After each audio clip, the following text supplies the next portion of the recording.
Hi friends, ये है हमारा मैथ्स मंत्रा चैनल। मैं हूं हर्ष पांडे और आज हम क्लास 12 फिजिक्स का पहला वीडियो लेकर आए हैं।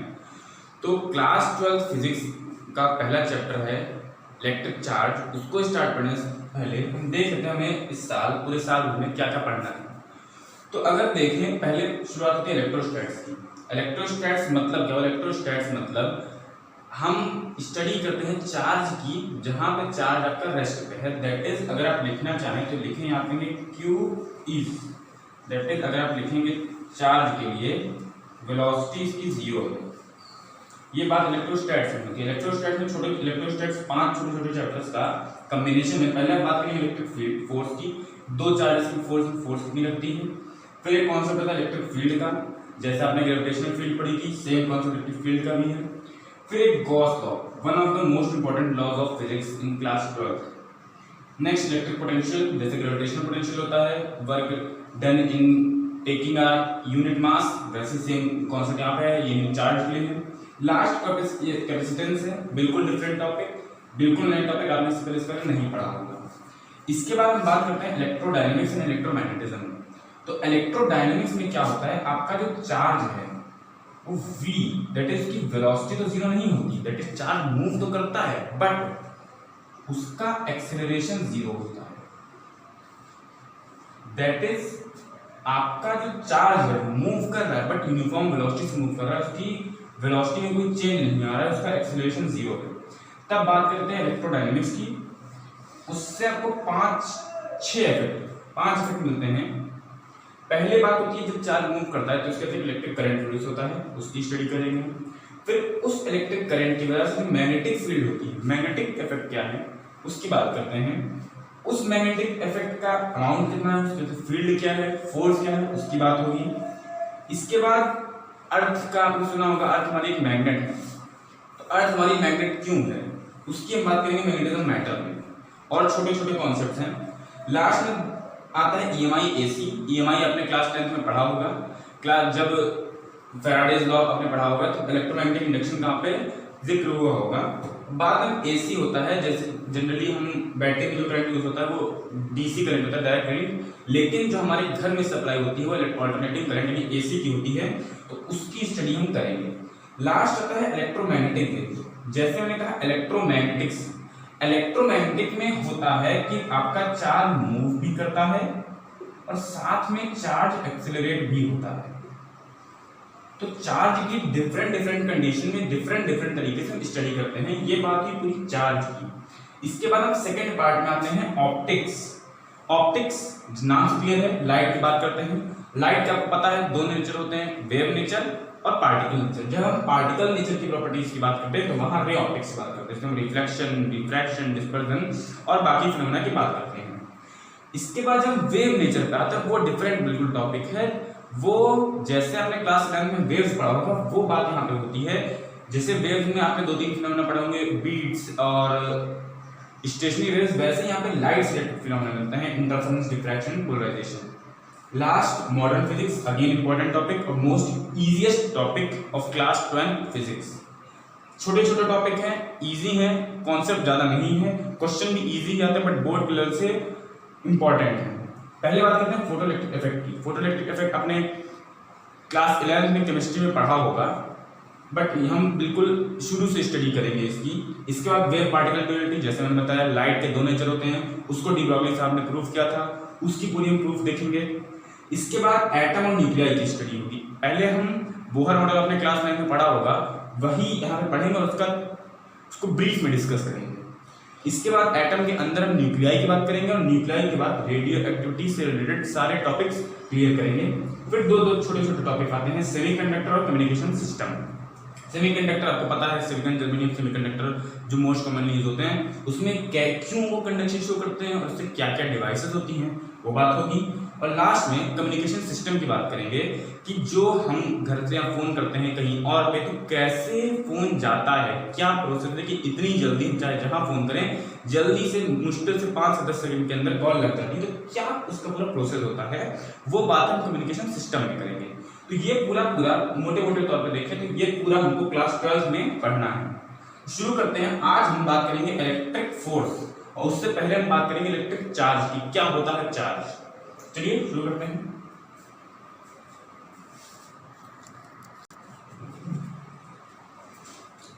तो शुरू करते हैं अपने चैप्टर।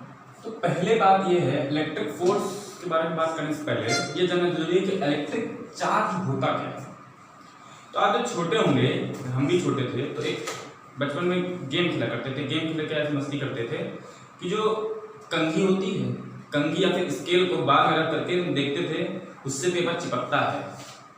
उस टाइम तो हम मजे में ऐसे करते थे, लेकिन क्या आप सोचते हैं वो होता क्यों है? तो रीजन उसका यही इलेक्ट्रिक चार्ज है।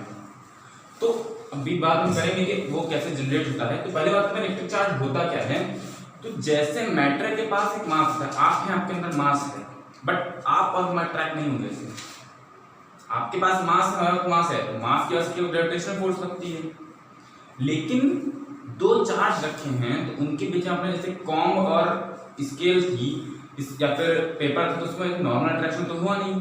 जब आपने रब किया तभी अट्रैक्शन हुआ, नहीं रब करने की वजह से कोई अलग से प्रॉपर्टीज में जनरेट हुई, वो होता है इलेक्ट्रिक चार्ज। मास के अलावा इलेक्ट्रिक चार्ज एक ऐसी एलिमेंट्री प्रॉपर्टी है। एलिमेंट्री प्रॉपर्टी मतलब वो चेंज नहीं होती है, वो किसी पर्टिकुलर सब्सटेंस के लिए फिक्स होती है, वो सबके पास होती है, बट डिपेंड करता है आप उसको कैसे यूज कर रहे हो, इंडक्शन से थ्रू या रबिंग के थ्रू। तो वो एक चार्ज ऐसी एलिमेंट्री प्रॉपर्टी है जिसकी वजह से दो ऑब्जेक्ट्स के बीच में एक इलेक्ट्रिक फोर्स लगती है, वो कहलाती है इलेक्ट्रिक चार्ज। जैसे मास एलिमेंट्री प्रॉपर्टी, वैसे ही इलेक्ट्रिक चार्ज एलिमेंट्री प्रॉपर्टी है। इलेक्ट्रिक चार्ज, पहली बात है इलेक्ट्रिक चार्ज जनरेट कैसे होता है। तो इलेक्ट्रिक चार्ज जनरेशन के दो वेज होते हैं। पहला होता है बाय रबिंग, सेकेंड जो मेथड है वो है बाय इंडक्शन।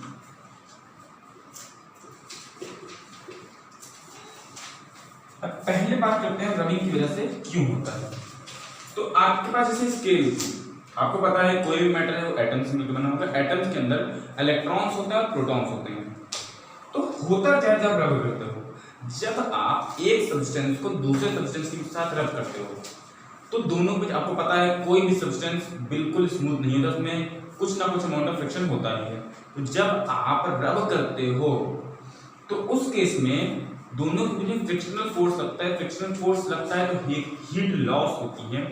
उस हीट लॉस होने की वजह से जो आपके एटम में प्रेजेंट इलेक्ट्रॉन्स हैं उनको इतनी सफिशिएंट एनर्जी मिल जाती है कि वो एक ऑब्जेक्ट से दूसरे ऑब्जेक्ट में ट्रांसफर हो जाते हैं।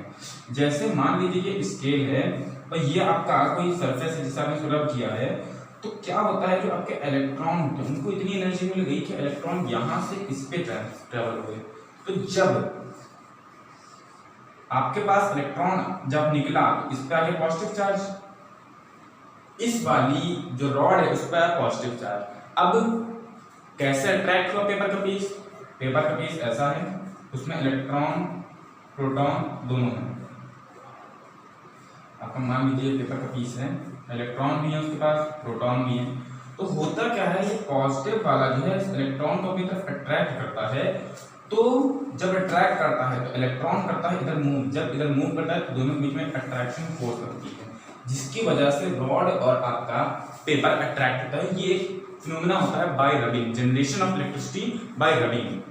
ठीक है, तो होता क्या है जब आप दो सब्सटेंसेस को रब करते हो तो उनके बीच में फ्रिक्शनल फोर्स की वजह से हीट जनरेट होती है। उस हीट के जनरेशन की वजह से एक एटम से एक सब्सटेंस से दूसरे सब्सटेंस में इलेक्ट्रॉन्स का मूवमेंट होता है, इलेक्ट्रॉन्स का ट्रांसफर होता है, जिसकी वजह से जिससे इलेक्ट्रॉन निकलता है उस पर आता है पॉजिटिव चार्ज, जिसमें इलेक्ट्रॉन जाता है उसमें आता है नेगेटिव चार्ज। आपने केमिस्ट्री में पढ़ा होगा, जिस सब्सटेंस से इलेक्ट्रॉन निकलता है उस पर आता है पॉजिटिव चार्ज, जिसमें आता है उसको बोलते हैं नेगेटिव चार्ज। और जब आप पॉजिटिव नेगेटिव रखोगे तो अट्रैक्ट होता है, बेसिक प्रॉपर्टी है। ये हुई बात charging by rubbing.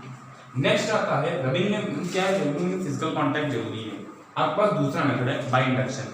By induction important method है, कभी कभी छोटे छोटे क्वेश्चन बन जाते हैं बोर्ड्स में इसकी बेसिस पे।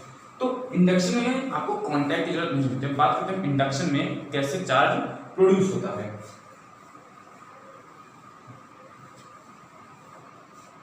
हम बात करते हैं चार्जिंग बाय इंडक्शन की।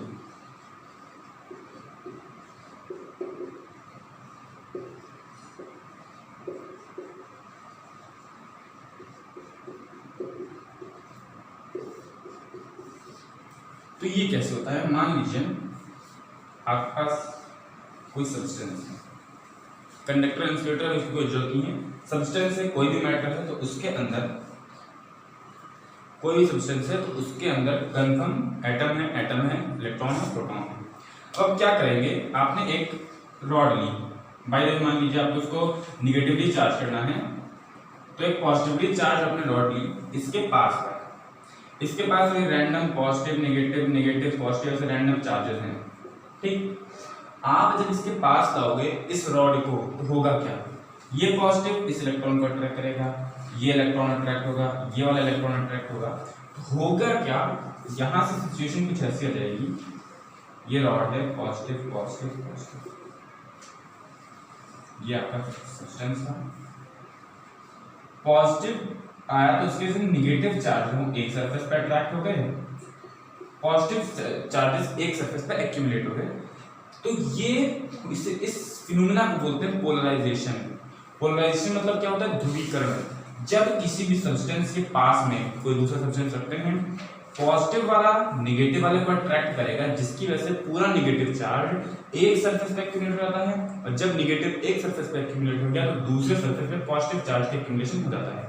अच्छा, इस केस में अगर आप इस रॉड को हटा दो तो वापस पोलराइजेशन का फिनोमेना खत्म, वापस सब रीडिस्ट्रीब्यूशन ऑफ चार्ज होगा, सब नॉर्मल स्टेट में पहुंच जाएगा।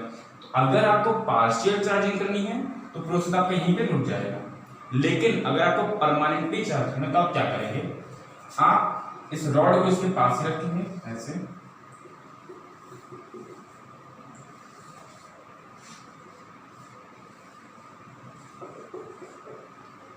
रॉड को आपने इसके पास ही रखा, ये नेगेटिव था, यहाँ पॉजिटिव था, आपने इस पार्ट को कर दिया अर्थिंग कर दी मतलब इस वाले जो जिस तरफ पॉजिटिव वाला पार्ट है उसको एक वायर के थ्रू अपने अर्थ से कनेक्ट कर दिया।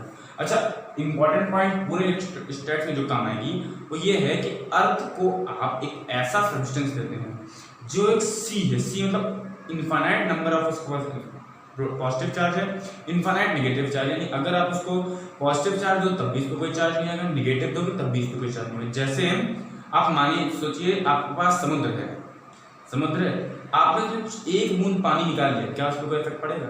नहीं पड़ेगा।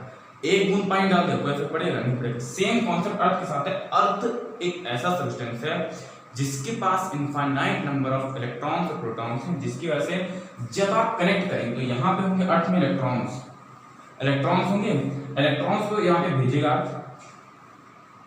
अर्थ, जब भेजेगी तो यहाँ पे जो इस तरफ वाला पार्ट है वो न्यूट्रलाइज हो जाएगा, नेगेटिव पॉजिटिव दोबारा कंबाइन हो जाएंगे और यह पार्ट हो जाएगा न्यूट्रलाइज। तो जब न्यूट्रलाइज हो गया तो क्या होगा, यहाँ से होगा कुछ, ये रॉड आपके अभी लगी हुई है, यहाँ पे ऐसा था, नेगेटिव वाला यहाँ पे था। अब इस रीजन में जो पॉजिटिव चार्ज था वो पॉजिटिव खत्म हो गया, उसको अर्थ ने न्यूट्रलाइज कर दिया, तो इस प्रोसेस को बोलते हैं अर्थिंग।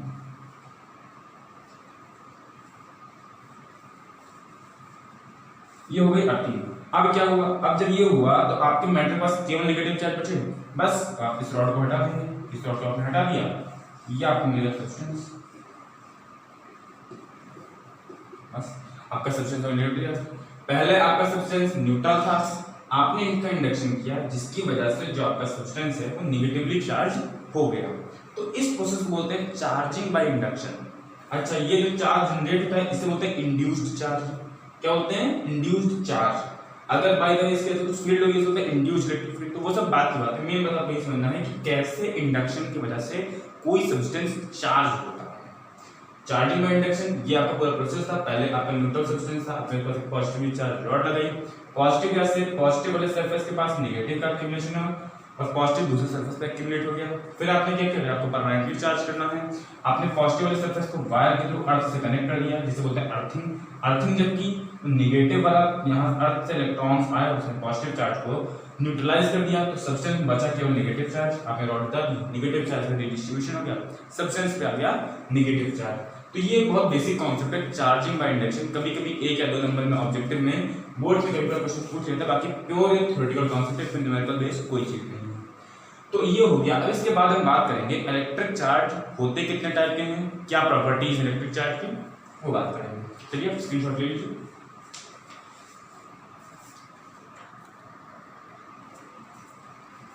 चलिए कंटिन्यू करते हैं। अब हम बात करेंगे इलेक्ट्रिक चार्ज की प्रॉपर्टीज, कुछ बेसिक प्रॉपर्टीज जो आपको पहले से पता होंगी, कुछ ऐसी होंगी जो नहीं पता होंगी, जो नई होंगी आपके लिए, तो उनकी बात करते हैं। पहली प्रॉपर्टी क्या है?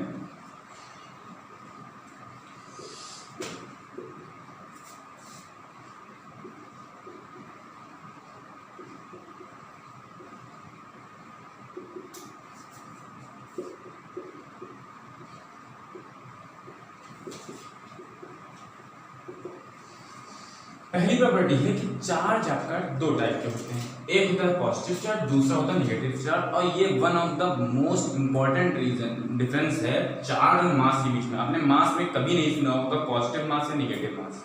मास हमेशा पॉजिटिव होता है, बट चार्ज के केस में दो टाइप के चार्ज होते हैं, positive charge, negative charge. But इसका ये मतलब नहीं है जैसे आप मैथ्स में लिखते हो कि 2 इज ग्रेटर देन -2 लिखते हैं, बट यहाँ पे ऐसा कोई कॉन्सेप्ट नहीं कि अगर आपने कोई चार्ज लिखा Q तो ग्रेटर देन होगा -Q।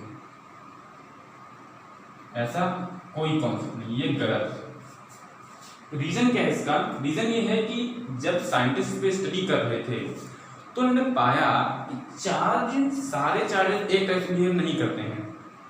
कुछ चार्जेस का नेचर एक टाइप का है, कुछ चार्जेस का नेचर दूसरे टाइप का है। उसके बेसिस पे उन्होंने दो टाइप बना दिए। ये मैग्नीट्यूड से इसका कोई मतलब नहीं है, क्यू ज्यादा है कि माइनस ज्यादा है, बस ये टाइप्स हैं कि इसके बेसिस पे आगे उन्होंने डिफरेंट स्टडी की तो इनको दोनों में बहुत ज्यादा डिफरेंस पता चला, बिल्कुल अपोजिट नेचर पता चला। जिसकी वजह से उन्होंने एक चार्ज को बताया पॉजिटिव, दूसरे चार्ज को बताया negative. Negative charge, positive charge. यहीं पे एक छोटी सी दूसरी प्रॉपर्टी आती है कि लाइक चार्जेस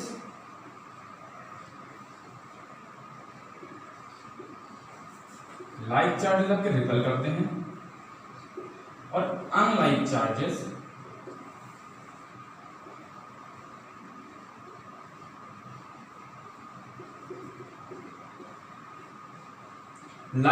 आपके रिपल करते हैं और अनलाइक चार्जेस अट्रैक्ट करते हैं। यानी अगर लाइक मतलब आपने अपने पॉजिटिव कर दिया, फिर नेगेटिव कर दिया।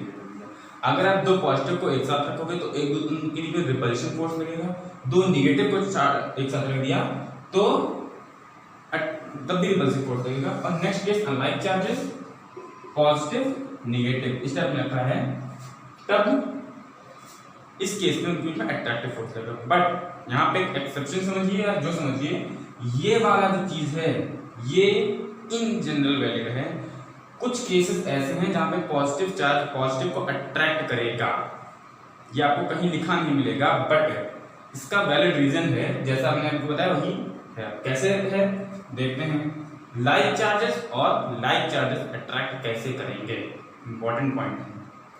आपने एक पॉजिटिव लिया, बड़ा सा पॉजिटिव, एक छोटा पॉजिटिव लिया। अगर आप नॉर्मल कॉन्सेप्ट लगाओगे तो उसमें पढ़ेंगे क्या सोचेंगे? आप सोचेंगे प्लस क्यू और प्लस क्यू एक दूसरे को रिपल करेगा। बट इंपॉर्टेंट पॉइंट यहाँ क्या आते हैं आप, लेकिन कंडीशन ये है कि Q should be very greater than Q. यानी जो बड़ा वाला चार्ज है छोटे वाले चार्ज से बहुत बड़ा होना चाहिए, तभी ये कंडीशन लगेगी, वरना इन जनरल प्लस और प्लस या फिर माइनस लाइक चार्जेस रिपल करते हैं। इसमें क्या केस बनता है? पॉजिटिव चार्ज अट्रैक्ट कैसे करेंगे, बहुत मतलब सोचने वाली बात है। तो बात ये है कि पॉजिटिव जब आपने बड़ा सा पॉजिटिव रखा है तो आपको पता है क्योंकि बहुत बड़ा है तो इसलिए इसका पूरा इसके चारों तरफ इलेक्ट्रॉन क्लाउड बनता है। जब आपका पॉजिटिव चार्ज होता है तो उसके चारों तरफ क्लाउड बनता है, क्लाउड टाइप की चीज बनती है। वही चीज यहाँ पे एप्लीकेबल है कि पॉजिटिव चार्ज है आपका, पॉजिटिव चार्ज के चारों तरफ से अपने क्लाउड बनाया होगा पॉजिटिव चार्ज का। क्योंकि ये वाला पॉजिटिव बहुत छोटा है तो वो भी इसके क्लाउड में आएगा। क्लाउड में आएगा तो जैसे आपने पीछे बताया कि जब हमको नेगेटिवली चार्ज करना होता है इंडक्शन में तो हम उसके साथ में पॉजिटिव रॉड रखते हैं, पॉजिटिव स्फीयर रखते हैं। तो वही कॉन्सेप्ट यहाँ लग रहा है कि ये पॉजिटिव है, इस पॉजिटिव की वजह से इस प्लस क्यू पे माइनस चार्ज डेवलप होगा, let it be Q dash, minus Q dash amount of charge इस पे इंड्यूस होगा। माइनस क्यू जब इंड्यूस होगा तो आपका, क्योंकि क्यू कैपिटल क्यू से बहुत छोटा है तो जो क्यू की वजह से इंडक्शन होगा Q dash minus Q dash, ये भी बहुत बड़ा होगा क्यू से, क्योंकि आपने Q को स्मॉल q से बहुत बड़ा रखा है, तो इसलिए जो इंडक्शन होगा वो भी बहुत ज्यादा ही होगा। तो जब ऐसा हुआ तो ये जो माइनस वाला है इस पॉजिटिव जो कि उससे बहुत छोटा है उसको अपने में से हटा देगा, overall as a negative charge behave करेगा। जब नेगेटिव की तरह बिहेव करने लगा तो नेगेटिव पॉजिटिव एक दूसरे को अट्रैक्ट करेंगे। ये इंपॉर्टेंट केस है जो कहीं आपको लिखा नहीं मिलेगा। Like charges in general attract करते हैं, बट जब यहाँ पे ऐसा केस आएगा कि पॉजिटिव और पॉजिटिव दूसरा के बीच में साइज का बहुत अंतर है, मैग्नीट्यूड का बहुत ज्यादा डिफरेंस है, तो उस केस में उनमें अट्रैक्शन भी होता है। ओके, हम आगे चलते हैं। ये हो गई दो छोटी छोटी प्रॉपर्टीज।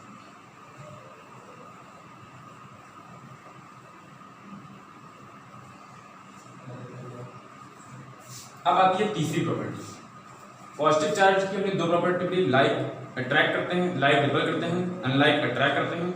और चार्ज आपका दो टाइप का होता है, पॉजिटिव और नेगेटिव। तो अब अगली चीज आ रही है क्वांटाइजेशन ऑफ चार्ज।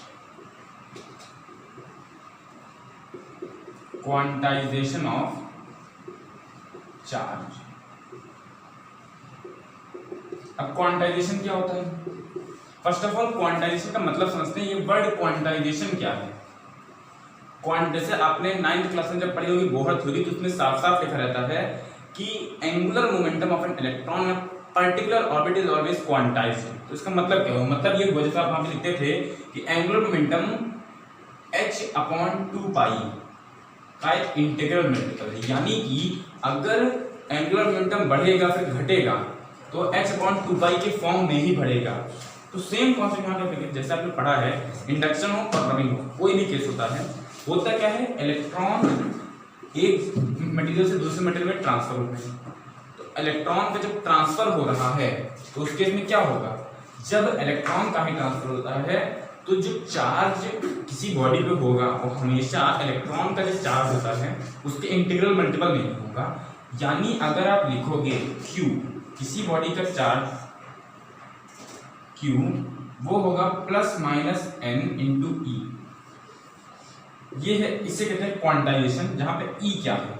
E होता है elementary charge. Elementary charge that is 1.6, that is charge on electron volt, जिसका मैग्नीट्यूड आपको पता है 1.6 × 10⁻⁻19 कूलम।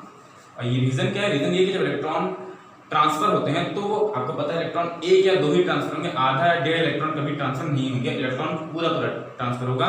तो जो चार्ज जनरेट होगा वो हमेशा इलेक्ट्रॉन के चार्ज का इंटीग्रल मल्टीपल होगा। एन यहाँ पे एक इंटीजर है। ये बात हो गई। और इस ई को बोलते हैं एलिमेंट्री चार्ज। इस ई को बोलते हैं आप एलिमेंट्री चार्ज, जैसे charge on an electron 1.6 × 10⁻⁻19 coulomb. ये बात हो गई क्वांटाइजेशन ऑफ चार्ज, यानी इलेक्ट्रॉन के ट्रांसफर की वजह से चार्ज जनरेट होता है, इसकी वजह से चार्ज हमेशा क्वांटाइज्ड होगा। और एक छोटा सा जब फर्दर मॉडिफिकेशन फिर फर्दर एक्सपेरिमेंट हुए तो एक छोटा सा और टर्म है जिसे बोलते हैं क्वार्क। क्वार्क्स क्या होते हैं? जब स्टडी फर्दर इस पे और हुई तो साइंटिस्ट ने ये पाया कि जो आपकी एलिमेंट्री यूनिट है E, इससे भी एक छोटी चार्ज यूनिट एग्जिस्ट करती है जिसे बोलते हैं क्वार्क। क्वार्क एक एग्जिस्ट करता है। क्वार्क का अमाउंट क्या होता है? क्वार्क आपके दो होते हैं, दो टाइप के क्वार्क होते हैं इन जनरल, बाकी होते तो बहुत हैं बट इन जनरल दो टाइप के होते हैं, up quark and down quark. Up quark and down quark ऐसे दो क्वार्क होते हैं। अप क्वार्क क्या होता है? अप क्वार्क का अमाउंट जो होता है वो होता है +2e/3। एक अप क्वार्क पे जो चार्ज होता है वो होता है +2e/3 और डाउन क्वार्क पे कितना चार्ज होता है वो होता है -e/3। तो दो टाइप के क्वार्क्स होते हैं, जैसे आपके चार्ज दो टाइप के होते हैं पॉजिटिव नेगेटिव, बट उसमें क्या होता है दोनों का अमाउंट सेम होता है, मतलब मैग्नीट्यूड से अंतर नहीं होता। बट क्वार्क में दो टाइप के क्वार्क्स में up quark down quark +2e/3 -e/3 उनके करस्पॉन्डिंग चार्ज होता है। तो ये बात हो गई क्वार्क से। बट अगर आपसे कोई पूछे एलिमेंट्री यूनिट क्या होती है तो एलिमेंट्री यूनिट स्टिल आपका एलिमेंट्री चार्ज 1.6 × 10⁻⁻19 कूलम, यही आपका एलिमेंट्री चार्ज है। इस पे भी मॉडिफिकेशन हो रही हैं, एक्सपेरिमेंट्स हो रहे हैं, इसलिए अभी इसको एक्सेप्ट नहीं किया गया है, बट स्टिल उसको कहीं कहीं मानते हैं। अब जब आपको पता चल गया कि अप क्वार्क और डाउन क्वार्क होते हैं, इस पे चार्ज प्लस 2e/3 होता है, इस पे चार्ज माइनस e/3 होता है। अच्छा, अप क्वार्क को रिप्रेजेंट करते हैं आप u से और डाउन क्वार्क को रिप्रेजेंट करते हैं d से। अगर आपसे कोई पूछे कि प्रोटॉन में आपको पता है क्या चार्ज होता है, प्लस ई चार्ज होता है। तो अगर आपसे कोई पूछे कि अगर आपको प्रोटॉन का चार्ज क्वार्क के फॉर्म रिप्रेजेंट करना है तो आप कैसे रिप्रेजेंट करोगे? तो प्रोटॉन जो होता है आपका वो 2 अप क्वार्क और एक डाउन क्वार्क का कॉम्बिनेशन होता है। 2 अप क्वार्क और एक down quark. 2 up quark mean plus 2e/3 जो कि कंबाइन हो जाएगा प्लस का 4e/3 और एक डाउन क्वार्क इसमें से e/3 हटा देंगे तो मिल जाएगा आपको 3e/3 दैट इज e। आपको प्रोटॉन का कॉम्बिनेशन मिल गया। नेक्स्ट बात आती है न्यूट्रॉन की। पूछिए न्यूट्रॉन में क्या होगा? तो न्यूट्रॉन का इसी तरीके से न्यूट्रॉन भी निकल आएगा, वो होता है UDD।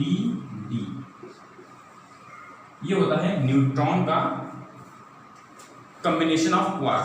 U बोले तो प्लस 2e/3, फिर D और D plus 2e/3 minus e/3, ये हो जाएगा e/3, अगेन माइनस e/3 कर देंगे तो हो जाएगा 0। आपको पता है न्यूट्रॉन है अनचार्ज पार्टिकल होता है, न्यूट्रल पार्टिकल होता है।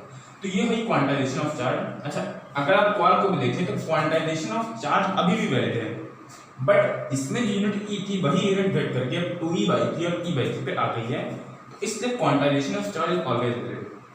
अब मेन बात ये है कि जब हम न्यूमेरिकल कैलकुलेशंस करते हैं या फिर फर्दर आगे पढ़ेंगे तो उसमें आप चार्ज की बात करते हो इन जनरल वो माइक्रो कूलम और पीको कूलम इसी रेंज में आपका चार्ज की बात होती है।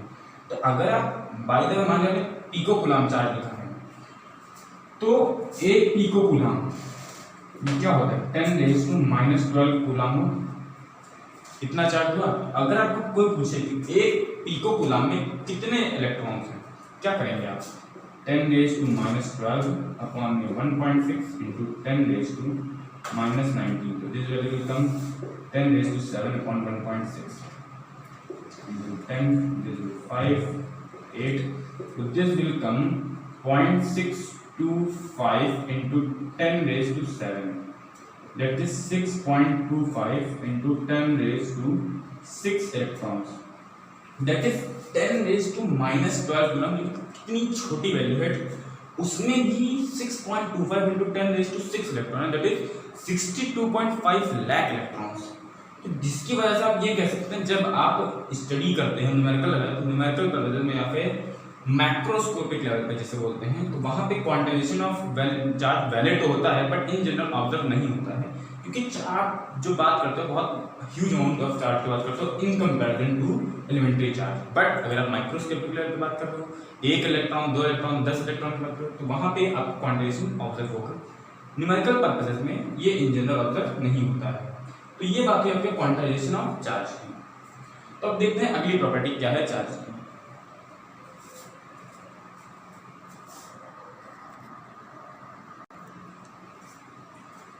बात करते हैं नेक्स्ट प्रॉपर्टी की। जैसा मैंने बताया चार्ज दो टाइप के होते हैं, पॉजिटिव और नेगेटिव। तो इसकी वजह से जब आपके पास बहुत सारे चार्जेस हैं, मान लिया आपके पास 3-4 चार्ज हैं, तो आपको उनको ऐड करना हो, बात यह है कि जो आपका चार्ज होता है, चार्ज फॉलो करता है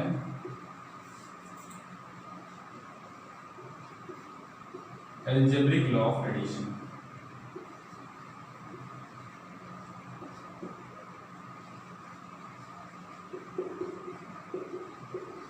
मतलब मान लिया आपके पास कोई एक सब्सटेंस है, उसमें कहीं पे +2 कूलम चार्ज है, -3 है, +4 है, -1 कूलम चार्ज है।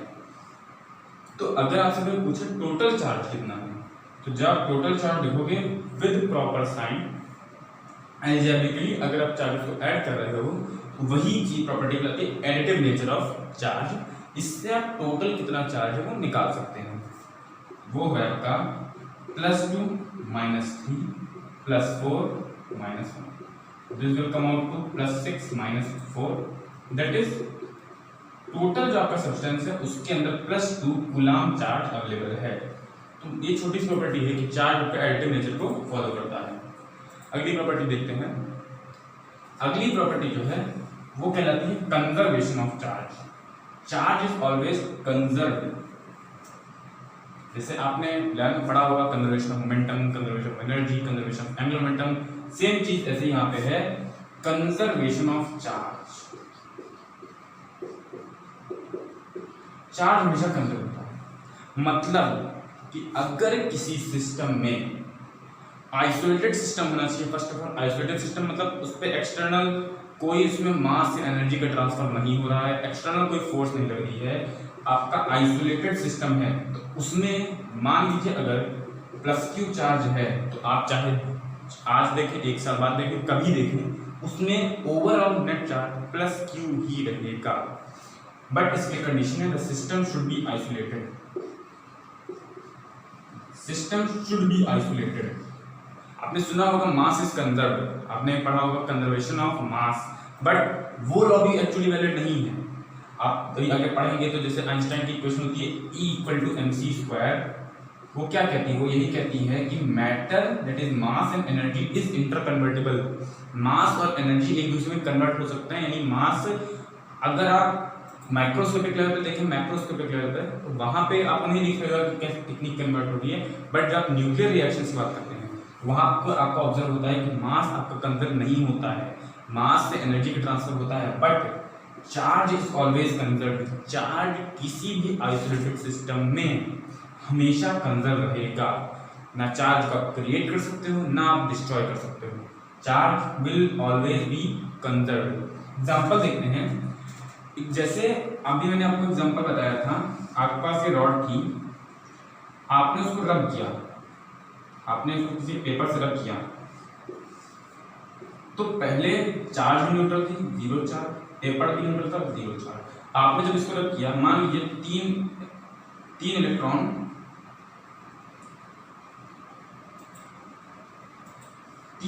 यहां से पेपर में ट्रांसफर हुए, तो अब क्या होगा? ये आपका पूरा सिस्टम है, क्योंकि सिस्टम अब मेन बात यहाँ पे सिस्टम आपको चुनना होता है। सिस्टम को आप ऐसा चुनिए नेट फोर्स 0 हो, ना कोई मैटर का ट्रांसफर हो रहा हो, ना कोई एनर्जी का ट्रांसफर हो रहा हो। अगर आप ऐसे सिस्टम की बात कर रहे हैं तो उसमें टोटल चार्ज हमेशा कंजर्व रहेगा। जैसे आपने याद किया, आपने इन दोनों को कंबाइंड सिस्टम लोगे, आप इसको इंडिविजुअल सिस्टम नहीं ले सकते।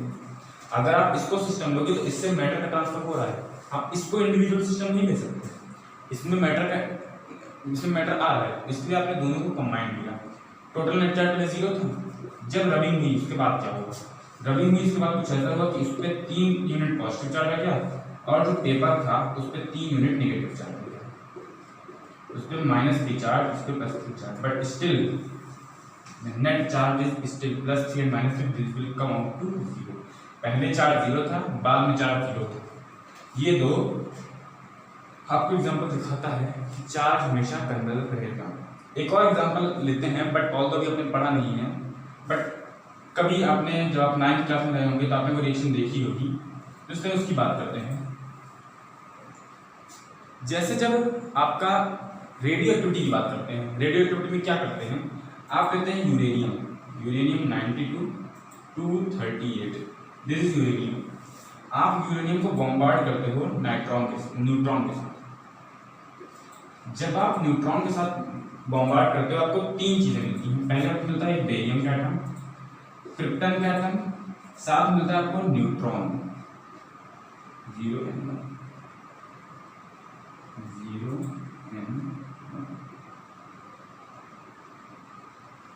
ये आपको मिलता है। बेरियम ये होता है आपका 36 एटॉमिक वेट, ये होता है आपका 56 and 141। न्यूट्रॉन जो आपको निकलते हैं वो निकलते हैं 4। तो अगर आप देखो, अगर आपको चार्ज कंजर्व रखना है, पहली बात तो चार्ज कंजर्व आपको दिख रहा है 92 + 0 gives out 56 36। यहां आप ऐड करोगे 92 + 0 कितना हुआ चार्ज? यहाँ चार्ज हुआ आपका 92। यहां देखोगे 56 and 36 0 कंबाइन करके 90। तो ये बात हो गई कि आपका चार्ज हमेशा कंजर्व रहता है। तो ये एक छोटा सा कॉन्सेप्ट है, कोई इसमें इतना वो नहीं था। ऑल्दो अगर आप लिखना चाहें तो इसमें मास भी आपको लगेगा कि कंजर्व है, मास भी कंजर्व लगेगा, बट ऑल्दो होता नहीं है, क्योंकि आप देख रहे हो इस मैक्रोस्कोपिक लेवल पे देख रहे हो तो उसमें उतना डिफरेंस नहीं पड़ेगा, बट जब आप अभी आगे बढ़ेंगे मॉडर्न फिजिक्स में तो आपको दिखेगा कुछ स्मॉल यूनिट्स में डिफरेंस आता है। अगर आप ओवरऑल देखें तब तो आपको अंतर नहीं दिखेगा। 238 plus 1 is 239, 141 142 and this will come out to be 239, 141 142 will be 95। ये आया मेन अब बात हमें चार्ज को करनी है तो ये होगा आपका चार्ज जो है वो कंजर्व रहता है। मास आपको दिख रहा होगा बट जब आप पढ़ोगे तो आपको पता चलेगा कि छोटे छोटे अमाउंट में मास का डिफेक्ट आता है, मास आपको कन्वर्ट होता है एनर्जी। तो ये प्रॉपर्टी होती है। लास्ट एक छोटी सी प्रॉपर्टी आती है चार्ज की, उसकी बात कर लेते हैं, फिर हम मेन टॉपिक जो है उसकी बात करेंगे जो कि होता है Coulomb's law.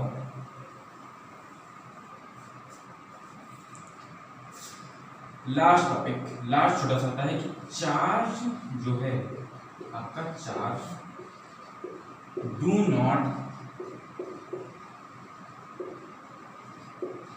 Change with speed. Charge आपका किसी बॉडी से नहीं, आप लिख सकते हैं do not affected by motion. Charge आपका मोशन से इफेक्ट नहीं होता। आपने पढ़ा होगा कि अगर आपका जैसे जैसे ऑब्जेक्ट किसी भी सब्सटेंस की वेलोसिटी लाइट के कंपेरेबल होती है तो उसका मास बढ़ता है। जैसे उसकी इक्वेशन होती है m equal to m not upon root over 1 minus v square upon c square. ये इक्वेशन होती है मास के लिए, बट चार्ज में ऐसी कोई इक्वेशन होल्ड नहीं करती। Charge is equal to always rest charge, that is charge अगर रेस्ट है तब भी वो चार्ज होगा, चार्ज मूव कर रहा है तब भी वो चार्ज होगा। यहाँ पे m नॉट है आपका रेस्ट मास। इन जनरल आपको नहीं ऑब्जर्व होता है क्योंकि आपकी जो वेलोसिटी होती है लाइट की स्पीड कंपेरिजन में बहुत कम होती है, ओवरऑल वैल्यू m नॉट के आसपास होती है। लेकिन जब आप इलेक्ट्रॉन की बात करते हैं, आप किसी और न्यूक्लियर पार्टिकल की बात करते हैं तो उसकी वेलोसिटी लाइट के कंपेरेबल होती है, इसलिए उसके मास में चेंज आता है।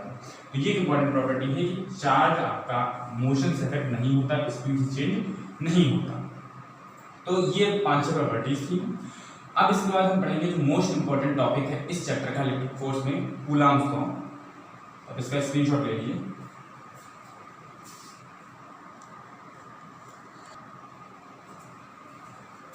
चलिए कूलॉम्स लॉ शुरू करते हैं।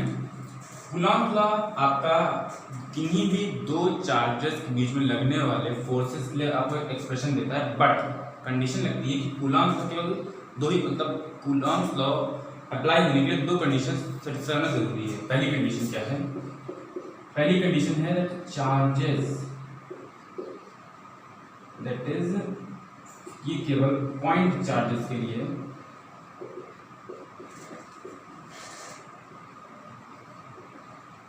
और सेकेंडली चार्जेस कह सकते हैं आप स्टेशनरी चार्ज।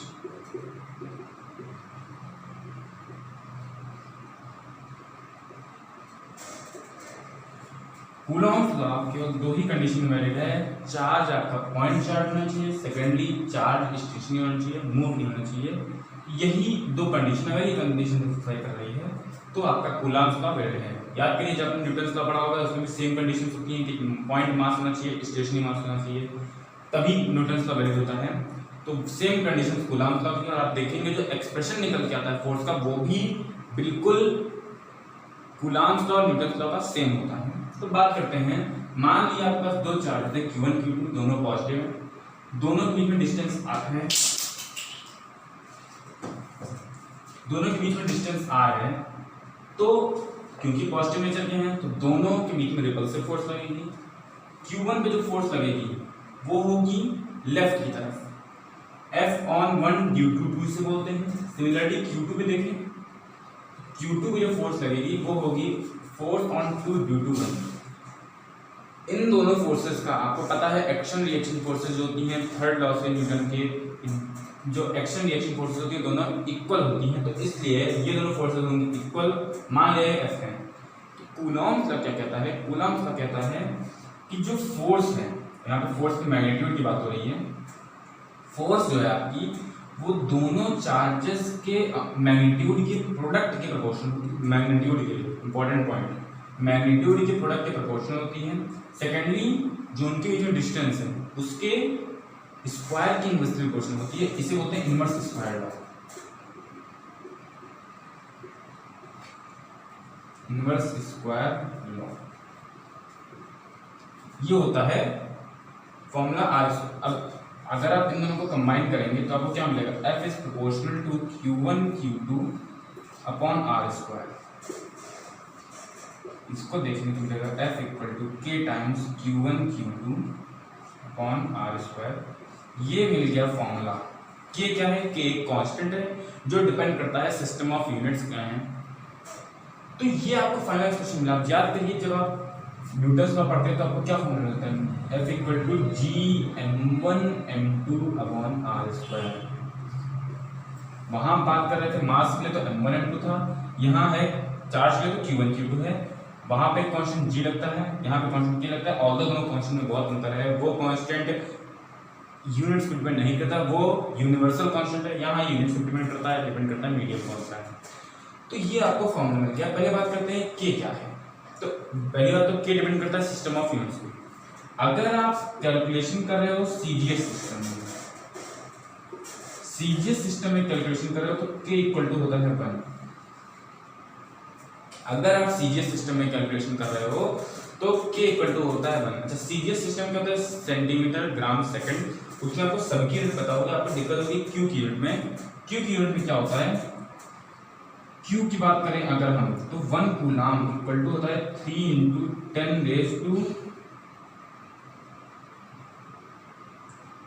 × 10⁻⁹ stat coulomb. ये होता है 3 × 10⁹ स्टैट कूलाम। एक coulomb in CGS unit. Stat coulomb की सीजीएस की यूनिट है। तो अगर आप सीजीएस सिस्टम में बात करो तो K इक्वल टू आपको मिलेगा 1। ओके, वहीं अगर आप बात करते हो एसआई सिस्टम में तो K जो मिलता है, K कांस्टेंट होता है 1/4 पाई एप्सिलॉन नॉट। इसी को लिखते हैं, इसकी जो वैल्यू आती है वो होती है 9 × 10⁹ 9 × 10⁹ ये होती है कांस्टेंट की वैल्यू, जिसका 1/4 पाई एप्सिलॉन नॉट। मैं आपको बताइए एप्सिलॉन नॉट क्या है, what is epsilon not. Epsilon not की बात करें तो एप्सिलॉन नॉट जो होता है इसे बोलते हैं आप relative permittivity. Relative permittivity of free space. ये एप्सिलॉन नॉट होता है, इसे बोलते हैं relative permittivity of free space. अगर आप वैक्यूम की बात कर रहे हो तो इसकी वैल्यू होती है 9 × 10⁹ ये आपकी वैल्यू आ गई। तो ये हो गया epsilon not, relative permittivity of vacuum. अब ये बात करिए फ्री स्पेस या फिर वैक्यूम में बात कर रहा है। ये जो बात हो रही है ये हो रही है फ्री स्पेस या फिर वैक्यूम में बात हो रही है। अगर आपने जो दो सब्सटेंसेस हैं उनके बीच में कोई और मीडियम डाल दिया है तो उसमें वेरिएशन आता है, उसमें चेंज आता है। क्या चेंज आता है उसकी हम बात करेंगे। चलिए बात करते हैं।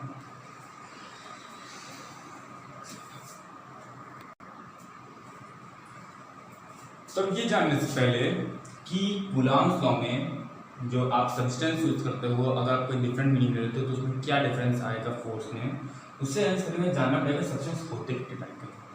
आपको पता है सब्सटेंस मेनली 3 टाइप के होते हैं, कंडक्टर, सेमीकंडक्टर, इंसुलेटर। कंडक्टर जो इलेक्ट्रिसिटी कंडक्ट करते हैं, सेमीकंडक्टर जो इंसुलेटर से कम बट कंडक्टर से ज़्यादा इलेक्ट्रिसिटी, कंडक्टर से कम बट इंसुलेटर से ज़्यादा इलेक्ट्रिसिटी कंडक्ट करते हैं।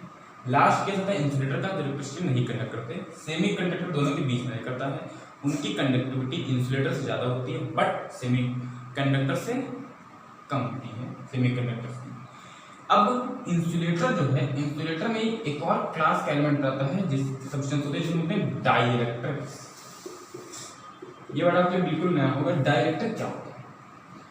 डाइइलेक्ट्रिक इंसुलेटर का ही क्लास का सब्सटेंस होता है, वो एक ऐसा सब्सटेंस होता है जो इलेक्ट्रिसिटी कंडक्ट तो नहीं करता, बट अगर आप उसको किसी भी इलेक्ट्रिक फील्ड में रखो, किसी चार्ज के पास में रखो, तो खुद पोलराइज होता है। दैट इज, अगर आपके पास एक डाइलेक्ट्रिक स्लैब है, आपने कोई इलेक्ट्रिक फील्ड ऐसे अप्लाई की है, तो इसमें पोलराइजेशन होगा। पोलराइजेशन की वजह से क्या होगा, जो निगेटिव चार्ज है इस तरफ अट्रैक्ट हो जाएंगे, पॉजिटिव चार्ज इस तरफ अट्रैक्ट हो जाएंगे, तो उनके बीच में एक अपोजिंग फील्ड उसके अंदर सेटअप हो जाती है। ये डाइलेक्ट्रिक सी बात होती है। तो डाइलेक्ट्रिक ऐसे इंसुलेटर होते हैं जो इलेक्ट्रिसिटी कंडक्ट तो नहीं करते, बट जब आप उनको एक्सटर्नल फील्ड में रखोगे, किसी चार्ज के पास रखोगे, तो उनमें खुद का पोलराइजेशन होता है, जिसकी वजह से उनके अंदर एक इंटरनल फील्ड सेटअप होती है, जिसकी वजह से वो जो एक्सटर्नल फील्ड है उसको अपोज करते हैं। तो मेन जब आप यहाँ पर इलेक्ट्रोस्टैटिक्स में बात करेंगे तो मेन डाइलेक्ट्रिक्स यही बात होगी, कंडक्टर्स बाकी तीनों टाइप के सब्सटेंसेस की बात नहीं होगी। चलिए देखते हैं कि अगर हम डाइलेक्ट्रिक स्लैब डाल दें पर कुछ डाइलेक्ट्रिक सब्सटेंस डाल दें तो उसमें क्या डिफरेंस आएगा।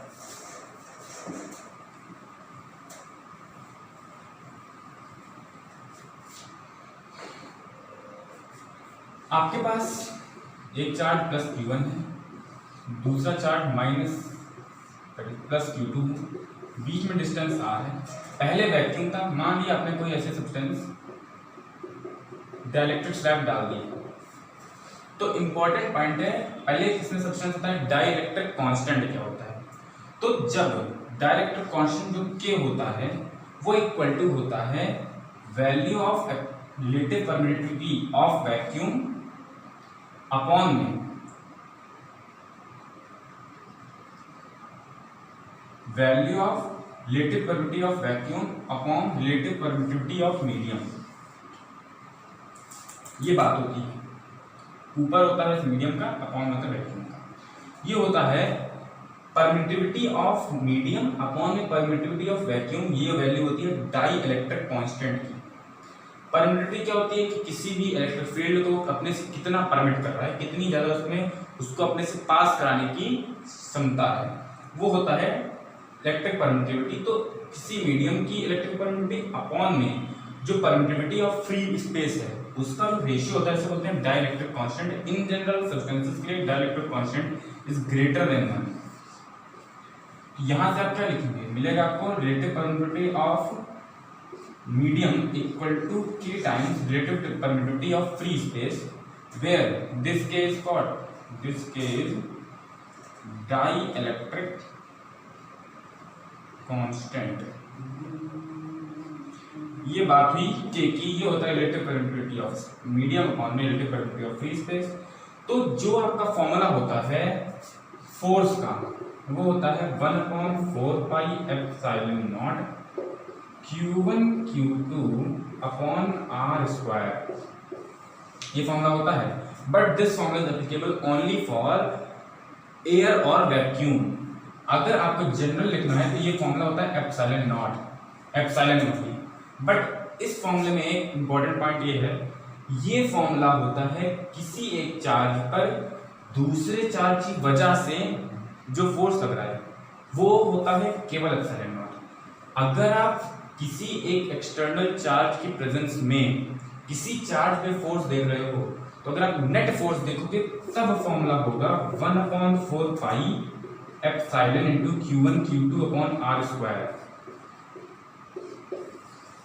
ये बात है, यानी अगर आप मीडियम डालोगे तो जो दोनों चार्जेस के बीच में लगने वाली खुद की इलेक्ट्रोस्टैटिक फोर्स है, यानी कि अगर आप Q2 की वजह से Q1 पे फोर्स देखोगे, केवल Q2 की वजह से, तो वो फोर्स में कोई चेंज नहीं आता।